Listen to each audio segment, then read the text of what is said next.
You tapping in real quick for this UFC 308 that's fitting to take place next Saturday evening back in Abu Dhabi, where the main event, very much so, has absolutely everything on the line.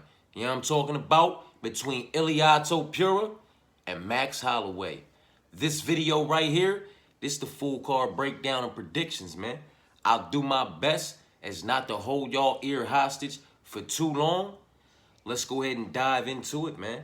This lineup, not necessarily sure if this is the lineup we're going to have come fight night, but it is the lineup that we have right now, so it is the one that we are going to rock with. You understand what I'm saying to you? We had 14 fights, then we had 13 fights because Razi Baf pulled out. Now we're back to 14 fights.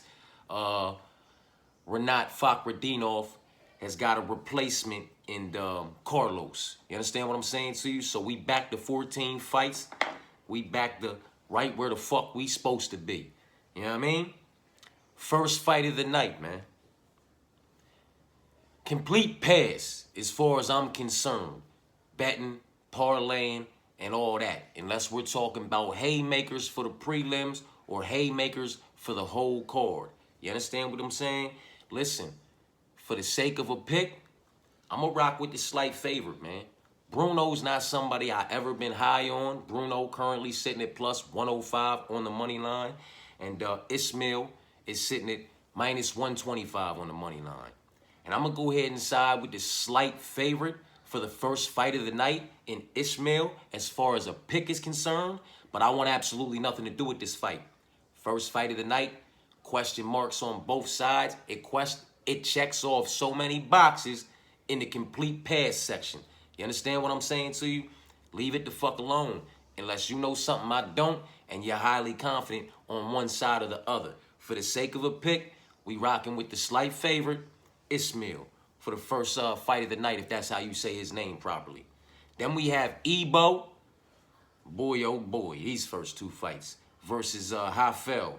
And listen, man, for the sake of a pick, this is another fight I want absolutely nothing to do with as far as betting, parlaying, or having anything to do with my main bets.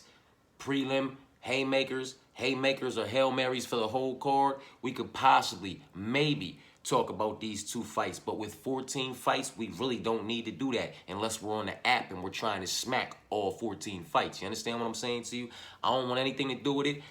I'm not high on the Ebo side in any way, shape, form, or fashion, so you can call it a fade on him if that's what you want to do. But I'm going to rock with Hafel, the slight dog, at plus 105. Ebo's currently minus 125, and Hafel currently plus 105 on the money line. Both of these two fights are currently lined, you know what I mean, exactly the same as far as the favorites and the underdogs are concerned. The closest lines on the whole entire card. Rightfully so, question marks all over these fucking fights in my personal opinion. You know what I'm talking about? But I'm rocking with the slight favorite in the first fight of the night and the slight dog in the second fight of the night. So give me Ishmael and give me Hafel for what it's worth. You know what I'm talking about? Moving on, we have Renat Fakhretdinov taking on Carlos, the late replacement, man. Both of these individuals have quite a bit of experience as far as, you know, mixed martial arts and being inside the cage. You know what I'm talking about? Not so much so with the highest level of opposition. That goes to the Renat side of things. This money line, when I did this, was not released as of yet. You understand what I'm saying to you? So I don't know how big of a favorite. I am pretty sure Renat's going to be a sizable favorite. And I don't want anything to do with this fight. I don't care what the price tag is on it. I don't care how much, you know what I mean, I might be somewhat slightly, you know, kind of like edging to the being kind of high on the Renat side, but not really so, though. That's like really still to be determined in my personal opinion. So I can't fuck with him. You know what I mean? For the sake of a pick, I'm going to rock with Renat. But I can't fuck with him in bets and parlays, man. He's probably going to be a sizable favorite, too. And I can't get behind that. You know what I mean? I can't get behind it. I'll get behind him for the sake of a pick.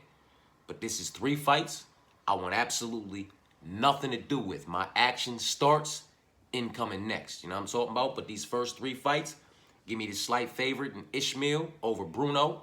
Give me the slight dog in Hafel over Ebo. Then give me Renat over Carlos. I don't know what that money line is yet, though. You know what I'm talking about? Now, Basharat, listen, if you're on these individuals that I am on, 6 of them and 7 of them now. You know what I'm talking about? It's no longer 8. We're going to rock with 6 and we're going to rock with 7. If you're on these 6 and you're on these 7, or if you're on any of these 6, not necessarily have to be on all of them, but if you're on any of these 6 or any of these 7, I highly suggest you get to the window this afternoon, late this morning. Get your parlays in now. You know what I mean? The only bad side to the early bird parlay is if somebody doesn't make weight or a fight gets canceled, then that leg gets voided. But long as everybody else comes through, you still cash, you still make a profit. It's still money in the bank. You understand what I'm saying to you? That's the only downside to the early bird. Everything else is an upside. Like, this dude's at minus 500 right now, man. I don't like betting or parlaying anybody that goes over that line. My parlays have already been put in. My 6-legger and my 8-legger. My 8-legger, you know, is now a 7th-legger. The 8th leg was voided. And maybe that helped me out. Who knows? You know what I'm talking about? Maybe, you know what I mean? Sometimes it works like that. You know what I mean? Sometimes when a fight gets canceled like that, you know, it's a blessing. It's one less leg that you have to stress over and worry about, one less headache, and you still cashing at the end of the day as long as everybody does what they need to do. You know what I mean? My bad, though. Basharat. Basharat is currently a minus 500 on the money line over Victor Hugo, who's currently a plus 380. I don't necessarily agree with this money line. Victor Hugo is very solid. He's very well-rounded. He's proven that he can be very dangerous, absolutely anywhere the fight takes place on multiple occasions. You understand what I'm saying to you? I just like Basharat, man. I just believe Basharat to be a bit more solid, a bit more well-rounded. I'm not going to say a bit more dangerous, but a bit more solid and a bit more well-rounded, a bit more technically sound, absolutely everywhere the fight may take place. Listen, man, he beat my guy, man. You know, he beat Taylor Loutlius. I'm high on Taylor Loutlius, man. You know what I mean? I'm high on that young man. The body of work that he's able to produce in and outside of UFC octagons, in his route to the UFC, his first run in the UFC when they cut him for absolutely no reason, I guess because they didn't like his fight style because he was doing nothing but winning. You know what I'm talking about? Like, that win that Basharat holds over Taylor Loutlius holds weight to me in this division. You understand what I'm saying to you? And I've been on the side of Victor. I've been on the right side of Victor. You know what I mean? Multiple times in the past. It just is what it is. You know what I'm saying?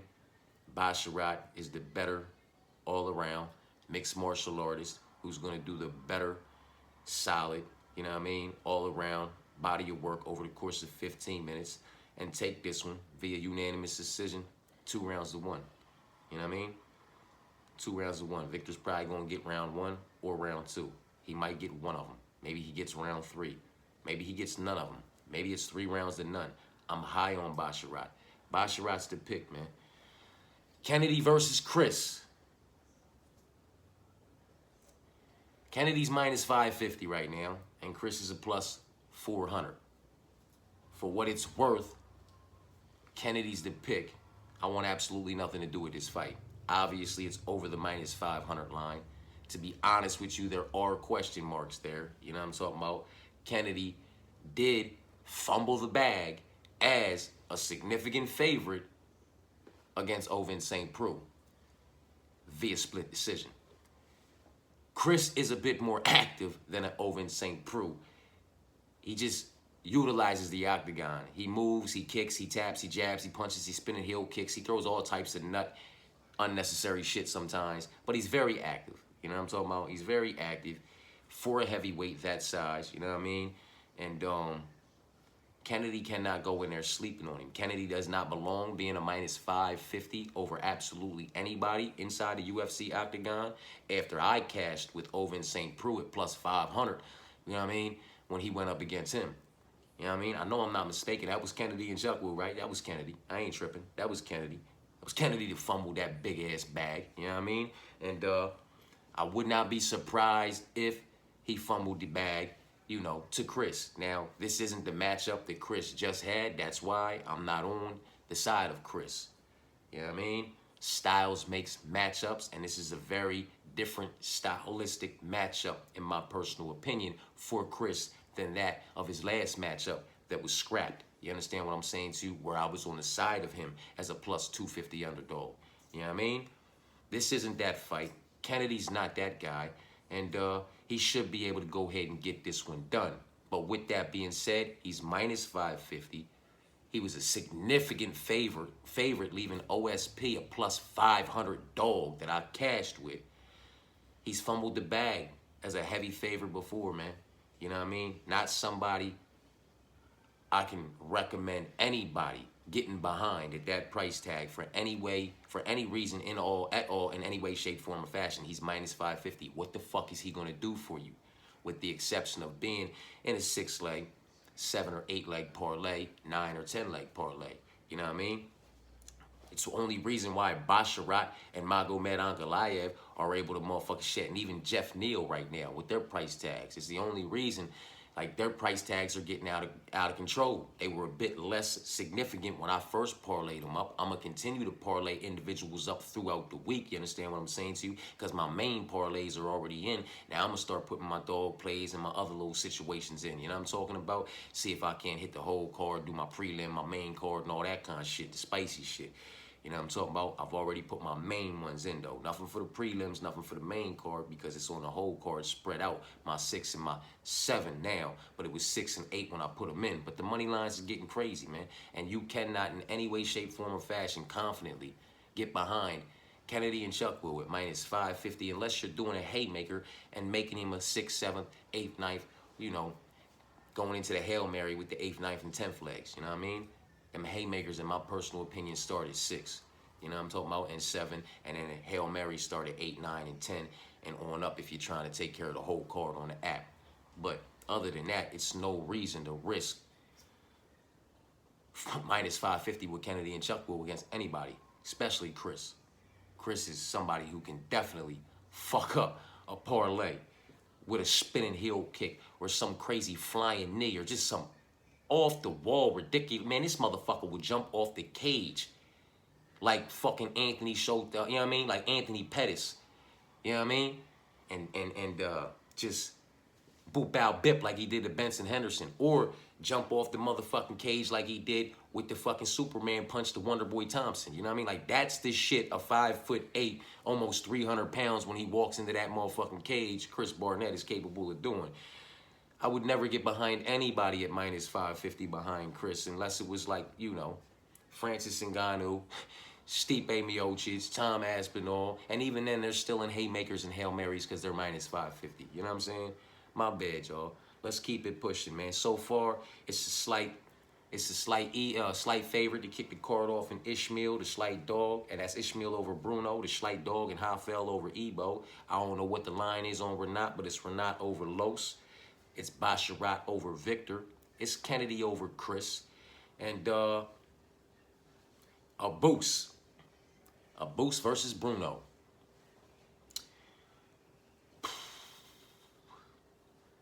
I ain't gonna lie.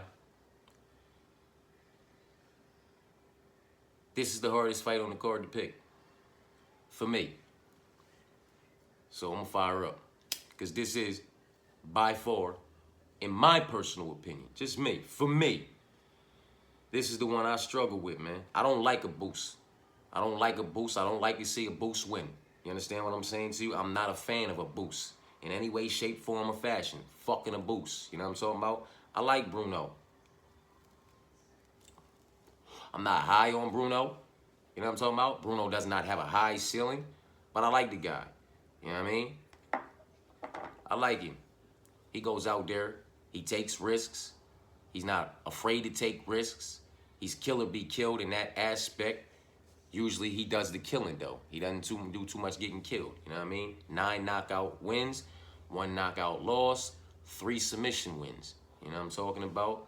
A boost, though, 14 knockout wins. He's got, you know, double the fights, 14 knockout wins, 6 submission wins, 2 knockout losses, 2 submission losses. And I can see Bruno, based off of their body frames and physical physiques, powering this, powering through and getting this man down to the ground, putting a little work on him, throwing him in a compromisable position, searching for it, possibly finding the submission, sinking it in. He has 3 victories via submission, never lost via submission. We're on the other side. Abus has 6 victories via submission. He has double the fights, though, but he also has 2, losses via submission. Not to say that if Bruno goes out there and does hit a little power double, pull a little Austin Lane move, you know what I'm talking about, and get to dragging him out a little bit and pounding on him a little bit. Abus, with his long limbs, couldn't possibly find a submission in his own right. But for this fight, which is very hard for me to decipher, I can't break this one down, man. This one is hard. It's hard. It's hard, man. You can't be mad at Abus for them losing to Sean Strickland and losing to Caio Bahayo, you know what I mean? And then there's his wins. I personally believe some of the wins on Bruno's side of things since being in the UFC, like Phil Hawes and, his last 5 fights, have a couple more respectable names on them as far as, the wins go. But Sean Strickland and Caio Bahayo are definitely by far the more respectable names they have on a resume, even if you lost to them. You know what I mean? It's a tough fight, man. It's a tough fight. Abus has a significant reach advantage, you know what I mean? 77 inches are like 72 inches, but quite a few individuals have a significant reach advantage over Bruno. That doesn't really deter him from implementing his game and crashing through that range to close that distance and work that body, come over the top to the head, scoop that double leg, drop you on your booty, and get to working on you. You know what I'm talking about? So, based off of their physicalities, you know what I mean, their physical frames and the way they match up, I don't know that Abus will be able to stop any takedown attempts.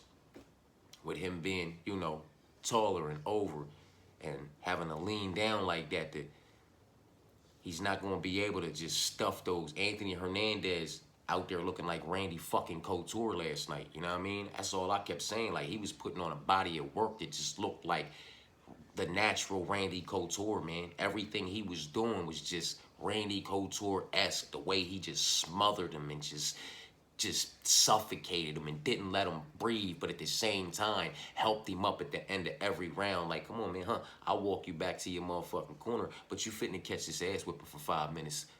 Another 5 minutes when they ring this bell. You know what I'm talking about? Like, just respectful as all hell while I beat the fucking brakes off of you, man. Smother you and just don't let you breathe. Oh, man, it was beautiful to see, man. You know what I mean? It was beautiful to see. Beautiful to see, man. But I say that to say the takedowns won't be easy, especially in the beginning for Abus's stuff, like they were for Michelle's stuff, based off their physical frames and the way they match up. He's going to have to get down too low. Like when motherfucking Michelle, he was already right here. He was damn near stuffing some of them takedowns with the motherfucking clinch. That was Anderson Silva's shit. He liked to stuff a takedown like that because when he throw that clinch up, then your shoulders are hitting right the fuck here. He's already basing you up, backing you up, working up under you, trying to get the fuck away from you. Jose Aldo did this shit real great too. That's what Michelle was doing until he had no energy to fucking do it. You know what I mean? Abus won't be able to do that to Bruno, in my personal opinion. Bruno can, crash through that range, close that distance, get off a couple shots, scoop him up, drop his booty down on the cage, and get to working on him. And the way he's longer and, the frames match up, you know what I'm talking about? He might just scoop that motherfucker up and he go right on his booty and he just be right between his legs and just sit right down on him, top mount, and start pounding on his motherfucking ass. You know what I'm talking about? Top position, silverback shit. Boom, boom, boom, boom, boom, ground and pound. You know what I mean? Or he pounds on him a little bit and gets him to give up his back and sinks in the choke, man. It is what it is. Too much time on this one already, man. My apologies. Bruno, the slight dog, at plus 125 is going to be my pick. I want absolutely nothing to do with this fight, though, with the exception of a dog play on Bruno. You know what I mean? I'll attach Bruno as an extra leg to some of my most confident picks and roll the dice like that and see how that play out. Other than that, it's a complete pass. I don't want anything to do with this fight. Too many fucking question marks for me. You know what I mean? Too many question marks for me. Who will be able to implement their game? You know what I mean? They both got pop in their shots. I believe Bruno has a bit more pop in each and every one of his individual shots. A Boost might be able to implement a bit of a kicking game to try to keep him at range. But when Bruno crashes through that range, that distance, and gets inside that range, I think he's going to do good work. I believe he's going to get him down to the ground. And if he doesn't find a finish inside that distance, then he's going to get this one via unanimous decision, 2 rounds to 1. I say that hoping that he's going to implement an all-around body of mixed martial arts and not just try to, you know, strike with a boost at range at a significant height and reach disadvantage, because the height very much plays into the kicking game. So as long as he operates by a proper game, and follows a proper game plan, he should cash as a plus 125 dog. A Boost is minus 150. Moving on, man. Moving on. Saeed minus 265 versus Daniel. You know what I'm talking about? And it is what it is. I always say it. I'll say it again. Every Nurmagomedov is not Khabib Nurmagomedov. Everybody from over there is not Shavkat. Everybody from over there is not Hamzat. You know what I'm talking about? It is what it is, man. Never been super high on the Saeed side. Not high on Daniel's side neither, though, in any way, shape, form, or fashion. Saeed is my 7th leg. You know what I mean? I have my 6-legger in. Then I have my 8-legger in, but one of them is voided now. So it's just 7 legs, and Saeed is the 7th leg because, as you can see as I speak about him, I find it hard for me to wrap myself around being extremely confident and locking up Saeed Nurmagomedov in any way, shape, form, or fashion against absolutely anybody. You know what I'm talking about? So, I like him. I'm highly confident that he gets the job done. Just not confident enough to lock him the fuck up in my main 6, you know what I mean? Because I believe they get it done. I don't see a night where they really lose. But it is what it is. Saeed's the pick at minus 265 to Daniels plus 215. Oral buy, minus 275 over Rebecca, plus 210 on his side.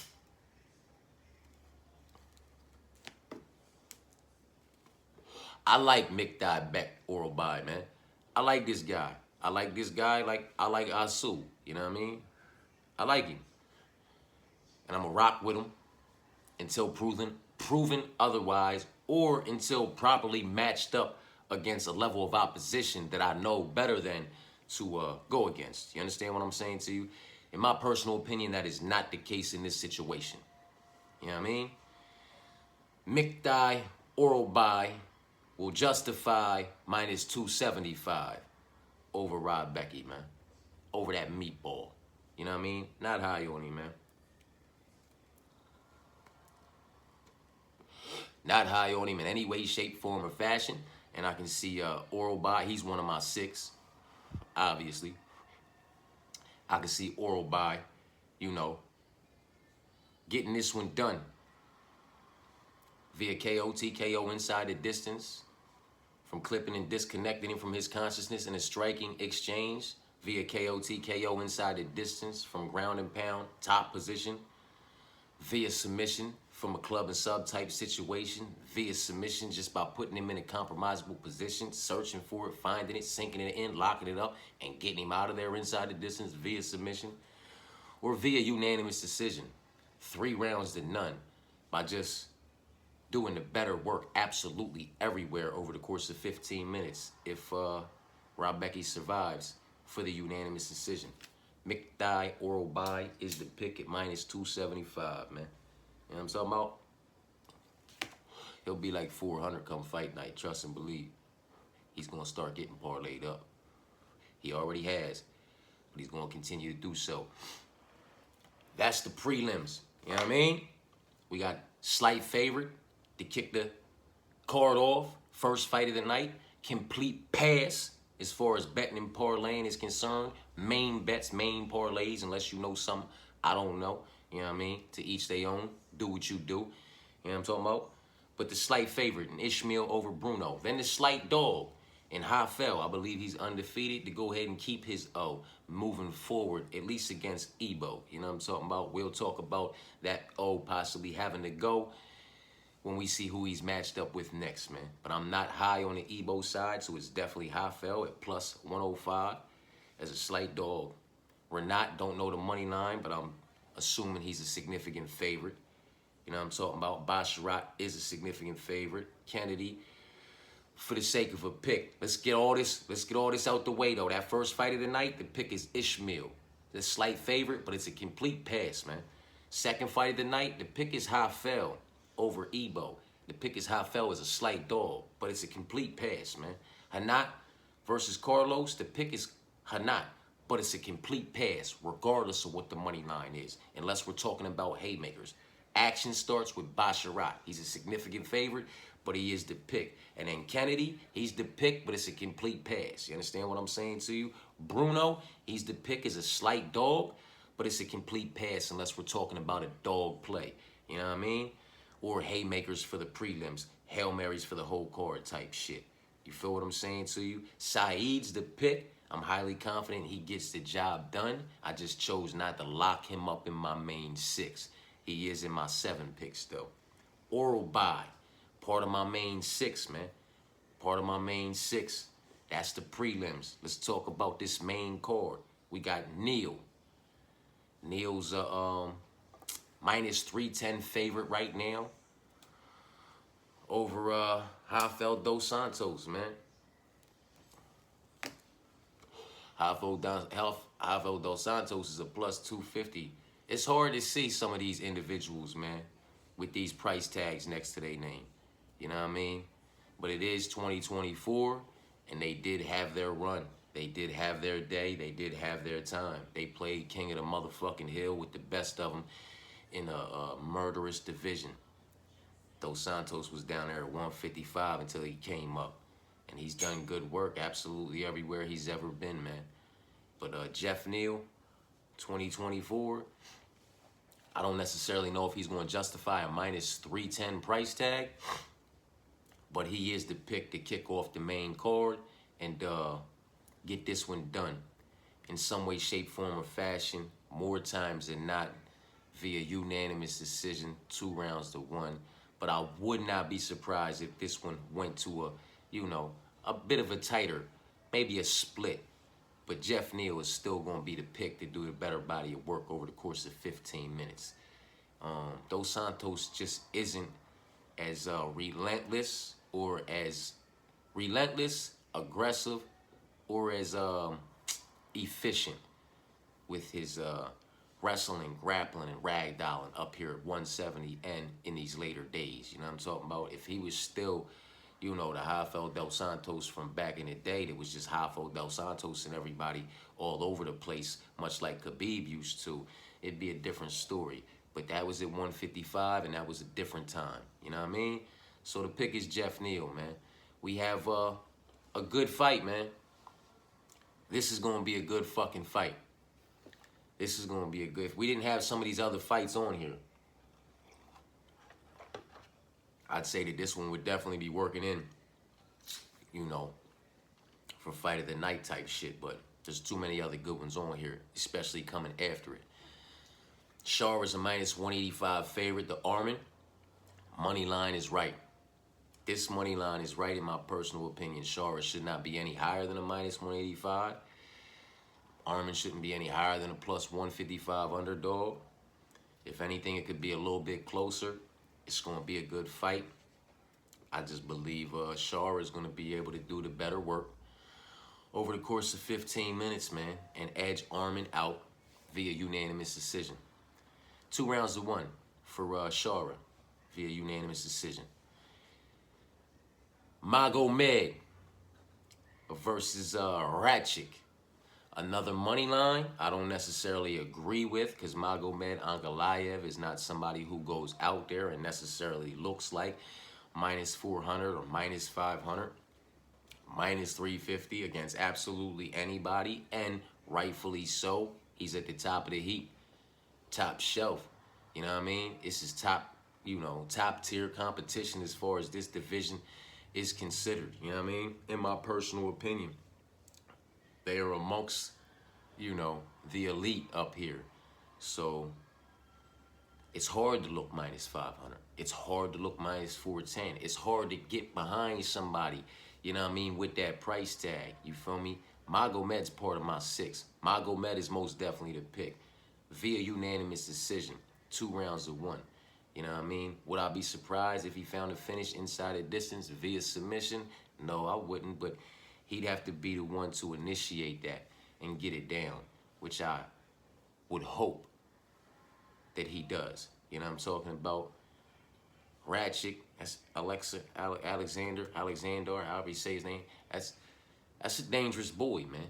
You know what I mean? That's a dangerous boy. And Magomed is not Yuri. Like, I took Yuri as a slight dog against Ratchik. And a lot of people thought I was crazy. Yes, Ratchik was the more technical practitioner out of the two. But I believed, and I was right, that Yuri had the capabilities of putting Ratchik in the type of fight that he didn't necessarily want to be in. And once he got into that gunfight and that motherfucking, them shots started firing, more times than not, he'd probably be the one to come out on the wrong end of that, man. And that's how, it's how things played out. Magomed's not one of those individuals that can come out there and, really put a motherfucker in a gunfight, get you in a firefight, just going Panini out that motherfucker. He's a bit more of a technical practitioner in his own right. He doesn't possess the kind of pop in his shots that Ratchik got.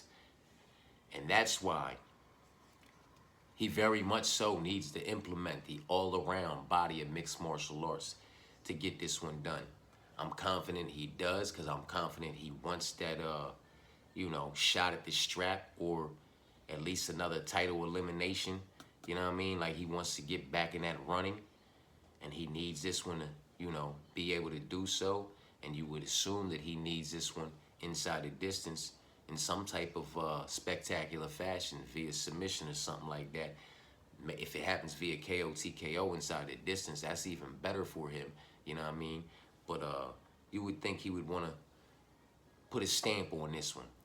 You feel me? So it is what it is. Magomed's the pick. I don't like the money line, but he's one of my 6, man. Lee Roan versus Dan. It's gonna be another good fight, man. For what it's worth, man.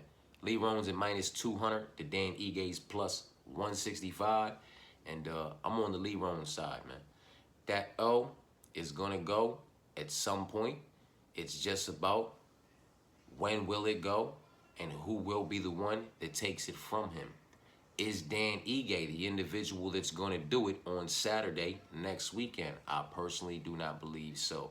I think Lee Roan's going to hurt Dan, man. I think he's going to hurt him. He possesses pop in each and every one of his individual shots. His wrestling and grappling is very much so legitimate and underrated. He's got a very, very, very well-rounded and very solid all-around mixed martial arts game, man. You understand what I'm saying to you? I'm very high on, Lee Roan Murphy, Montel Jackson, a few of these individuals that I'm real high on, man. And Lee Roan's one of them. And, I would not be surprised if he put him down the way Montel put Damon down. You know what I'm talking about? Don't count it out. Lee Roan can fucking crack. And that wrestling, he can use that to keep this fight where the fuck he wants it, or put this fight where he wants it, in my personal opinion. He's a fucking savage, man. You know what I mean? And he's a humble beast. You know what I'm talking about? You gotta fucking respect him. He's the pick, man, until proven otherwise. You know what I'm talking about? Or until properly matched up with opposition that I, cannot comfortably side against. That's not the case here, man. I like Dan Ige. Relatively high on Dan Ige. very solid body of work that Dan Ige has been able to produce over the years up against a very solid level of opposition. There is not a whole lot bad to say about Dan Ige other than I personally believe we have already seen the best from Dan Ige. You know what I'm talking about? I can't say the same about Lee Roan, man. I still think we're going to see some, better moments from him, you know what I mean? Until we don't. I just don't think that until we don't moment is next weekend. So Lee Roan is the pick. Lee Roan is the pick to get this one done via unanimous decision, 2 rounds to 1, and to hurt Dan in the process, possibly multiple times over the course of 15 minutes. I would not be surprised if he dropped Dan a couple times in this fight. And Lee Roan's not, he's not going to chase the finish recklessly or aggressively. If it presents itself, trust and believe he'll take that shit. But he's not going to chase after it. You know what I'm talking about?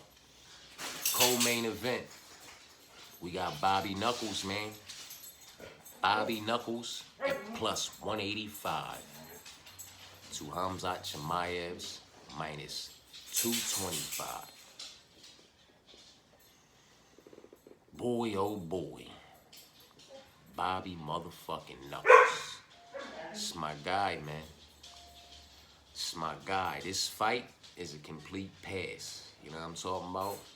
Basharat, Oral Bai, Neal, Shara, Ankalaev, and Murphy. Those are my 6. I added Saeed. Those are my 7. Bruno's a dog play. You know the main event's gonna be a dog play. This is a fucked up one, man. This is fucked up, man. Cause one would like to think that the kind of work that Gilbert Burns was able to put on Khamzat Chimaev, if Bobby Knuckles gets to putting that kind of work out, Khamzat Chimaev might go to fuck to sleep. You know what I'm talking about? Listen, I took Bobby Knuckles against Ikram. Everybody thought I was kind of loony for that. Ikram going to do this and Ikram going to do that. And I said, no, the fuck he won't. Ikram get touched too much. You know what I'm talking about? Ikram get touched on average this much this many times a minute. Bobby Knuckles might only need 3 minutes in the cage with him, because if he touching that many times, he getting touched that many times in a minute, he gonna go to fucking sleep with Bobby Knuckles. You know what I'm talking about? I think Khamzat Chimaev knows exactly how dangerous Bobby Knuckles is, man. He has to know how dangerous Bobby Knuckles is. And now Bobby Knuckles comes from the welterweight division too. You know what I'm talking about? He's not a big middleweight, but he's been up here for quite some fucking time doing absolutely magnificent. You understand what I'm saying to you? And as much as, this is a complete pass, man. I don't want anything to do with this fight. There will be dog plays that have Bobby Knuckles involved in them, but for the sake of a pick, I'm unfortunately going to have to go ahead and pick Khamzat to be the one to get this one done in some way, shape, form, or fashion, in my personal opinion, because he knows how dangerous Bobby Knuckles is. I think he's going to treat this like his first 2 fights inside the UFC octagon, man. Like the white Mike Tyson and the other bull, where he just came in that motherfucker, basically, like, put that hand out like he was tapping gloves with a motherfucker and then shot straight for the motherfucking... straight for that takedown, and just did not let up until it was over. And unfortunately for Bobby Knuckles, it's fucked up, man. You know what I mean? I think he might end up out of there just as quick as, and this is with all due respect to Bobby Knuckles, but he might end up out of there just as fast as, wasn't it Kevin Holland? And I know that was on short notice, and Kevin just took the fight, and Kevin's not Bobby Knuckles. But styles makes for fights, man. And Bobby Knuckles is not as dangerous as Gilbert Burns. He doesn't impose the threats that Gilbert Burns did on the ground, and maybe that's what kept Khamzat from taking or attempting to take, Gilbert down the way he did everybody prior and pretty much has afterwards. You understand what I'm saying to you? Maybe that jiu-jitsu threat from Gilbert Burns kind of had him a little timid in that department. That threat is not there from Bobby Knuckles. The threat from Bobby Knuckles is on the feet. And I don't think Hamzat's going to play around with that, man. Hamzat already played around on the feet with a motherfucker that he felt like he maybe needed to because of the jiu-jitsu threat. He doesn't need to against Kevin Holland. He didn't feel like it anyway, although Kevin Holland is dangerous down there. The credentials aren't there. And, you know, maybe he just didn't feel like, you know what I mean, it imposed a threat, or he just didn't feel like fucking around with anybody on the feet anymore. Like, let's just get this shit done and over with. I like Bobby Knuckles, man. And I think this was the play out on the feet even for 5 minutes. I would make the strong case for Bobby Knuckles, and it's exactly why, you know, I'll make a dog play on Bobby Knuckles. I don't want anything to do with this fight, man. It's a complete pass. I'm going to sit back and enjoy it. I'll have a dog play on Bobby, but other than that, I'm going to sit back and enjoy it. Hamzat's going to be the pick, unfortunately. You know what I'm talking about? At minus 225. Moving on. Main event time, man. Topura. Minus 250 to Max's plus 195. And this is one time where the dog barked at the right time for me anyway. I'm rocking with Max, man. At plus 195, I'm rocking with Max. It's a complete pass as far as betting and parlaying, unless we're talking about a dog, you know, a Hail Mary, a haymaker on the main card, you know what I'm talking about, or just a straight dog play, because I don't want the stress involved. I don't want to be heavily invested into it, you know what I mean? Haymakers and Hail Marys, you don't got to put a whole lot on them. You got 10 legs, you can put 10 eyes on that motherfucker, and it's still going to hit for like 12, 1,300, depending on who the fuck's on it. You don't have to go crazy. You save your half of units, quarter units, and whole units for your 2, 3, 4, and 5 leggers, you know what I mean? Maybe your 6 leggers if you're confident in them like I am. But everything else gets, when a dog plays and all that, they don't need heavy sprinkles. That's why they're called sprinkles. You understand what I'm saying? To use something light, nothing major on a dog play. Because you don't need nothing major to crack something major. You know what I'm talking about? But it is what it is. For the sake of a pick, the pick is Max, man. How could I go against Max? I know Ilya is saying he's going to go to the center of the cage in the first 5 seconds and point down. That would be the smartest thing to do. You know what I mean? Why do you think Max does what he does? I mean, that's the whole reason he does what he does, and that's what makes what he does so great is when he does it. He does it in the last seconds, in the last 10 seconds or 5 seconds of the fight. If motherfuckers have been going back and forth, or if he been just boxing a motherfucker's head off for 15 or 25 motherfucking 14 or 24 minutes and some change, he decides, man, come on, let me go. I'll give you a shot. You know what I mean? Because you all the way out this fight. This is your only shot, and I'm going to give it to you right now, motherfucker. Let's go. You know what I'm talking about? And more times than not, well, it always works out for him. But you know what I mean? Sometimes motherfuckers end up down there like motherfucking Gaethje did, man. Now, if you was to come out there in the first 5 seconds when your energy bar is full, you haven't been touched by him yet at all. He hasn't touched you. There's been no, you know what I mean, respect given inside the octagon because you haven't had any, you know, nothing's been exchanged for any respect to be earned. Y'all haven't gone through anything in that motherfucker yet. It's just like, come on, let's go out here and crack. That's just a bit reckless, and where's the fucking fun in that for this fight? We want to see these motherfuckers crack. We want to see if Max can just utilize that motherfucking octagon and that movement and cut them angles, and kind of like how, you know, motherfucking, what's the name, last night was trying to motherfucking, just couldn't cut her off. Alice was trying to cut motherfucking Melissa, just couldn't cut Melissa off, and was just getting frustrated and started throwing sloppy shots and was getting caught with clean counters. You know what I'm talking about? Like, I want to see if Max is able to do that. You know what I mean? Or if Ilya is able to just back Max down, walk Max down, cut Max off, stop Max's motherfucking movement, stop him from cutting his angles by cutting him the fuck off and closing the octagon, put him into that motherfucking corner and do his best work where he does his best work. You know what I'm talking about? I don't want to see him come out there in the first 5 seconds to say, come on, and they go out there and somebody gets motherfucking dropped in the first motherfucking 30 seconds of the fight. Nah, if you come out that motherfucking y'all touch gloves or don't touch gloves and y'all get to doing what y'all doing and somehow you work in a flying knee or string together a combination that catches him on his back foot and you put him to sleep in the first 30 seconds, then salute to you. But just going out there and pointing down, that's defeats the whole meaning and the whole purpose of why he does it and what makes it so great, in my personal opinion. You know what I'm talking about? I want to see these motherfuckers go back and forth. You know what I'm saying? Max come out there and win the first round because of the movement and the way he's utilizing the octagon and cutting them motherfucking angles, and he motherfucking kind of pieces up and catches Topuria a little bit and frustrate him. But then Ilya comes out there and kind of gets a little read on that shit and stops that movement a little bit and gets some of his own good shots off and kind of cracks Max a little bit. And we all see that Max feels that shit. Now it's 1 round apiece and it's going into the 3rd. And you know, it's a little bit more of the same back and forth. Now we into the 4th and back and forth. Now we into the 5th. We back and forth. And then you plant that motherfucking hand and get the banging. Man, that's what it's all about. Huh? That's what it's all about, man, because we got to see it. We got to see it. And everything this man did, you took it. He couldn't get you out of there. Everything you did, he took it. You couldn't get him out of there. Now let's fucking just give it everything we got right here. Balls to the wall. Fuck it, man. You know what I'm talking about? Defense out the window. Let's see who's, you know what I mean, still standing. That's what makes that moment so great, in my personal opinion.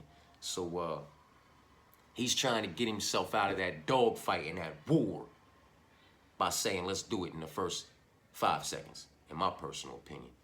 You know what I mean? You're trying to get yourself, and you're trying to cheat us out of a motherfucking beautiful, man, a beautiful fight. Don't do that. Don't cheat us out of that, man. You know what I'm talking about? I want to enjoy this motherfucker. I want to enjoy this motherfucker, man. And if you get him out of there inside the distance viciously with the quickness, do so by stringing together that motherfucking combination. I don't want to see that point down until we in the last motherfucking round and y'all done banged out for 24 minutes and just gave us a motherfucking war that we can be nothing but grateful for. You know what I'm talking about? Then stamp that motherfucking, plant that point down and plant your motherfucking feet and go to work, man. You know what I'm talking about? But don't cheat. Don't cheat us. Don't cheat us out the main event trying to do that shit in the first 5 seconds. That's corny as fuck, man. You know what I mean? But for the sake of the pick, it's Max. Last fight of the night. You know what I'm talking about? There's question marks. So it's reasons and boxes checked for it to be a complete pass. But Ishmael, Hafel, Hernat, Bashrat, Kennedy, Bruno. Oh, let me see the dog. Ishmael, Hafel is a slight dog. Renat, Bashrat, Kennedy, Bruno is a slight dog, Saeed, and Orobai. You know what I'm talking about? So we got 2 slight dogs on the prelims. Then Neil, Shara, Ankalaev, Murphy, Hamzat, and the slight dog in Max Holloway in the main event. Dog plays will involve Bruno, Bobby Knuckles, and Max. You know what I'm talking about? Fuck that other slight dog down there. And I don't want anything to do with those first few fights, man. Ishmael and Bruno, Hafel and Ebo, Hernat and Carlos. I don't want anything to do with them. So fuck all that. You know what I'm talking about? But dog plays will involve Bruno, Robert, and Max. And underdog picks on this 14-fight card. 2 slight dogs on the prelims. 1 dog in the main event. So 11 favorites and 3 dogs over here in the doghouse. But it's just very much how I see this one playing the fuck out. You know what I'm talking about? It is what it is. Appreciate y'all for tapping in. I tap back in with the parlays video and all that. Enjoy y'all Sunday. Enjoy them kickoffs. Cash those tickets. Peace and blessings.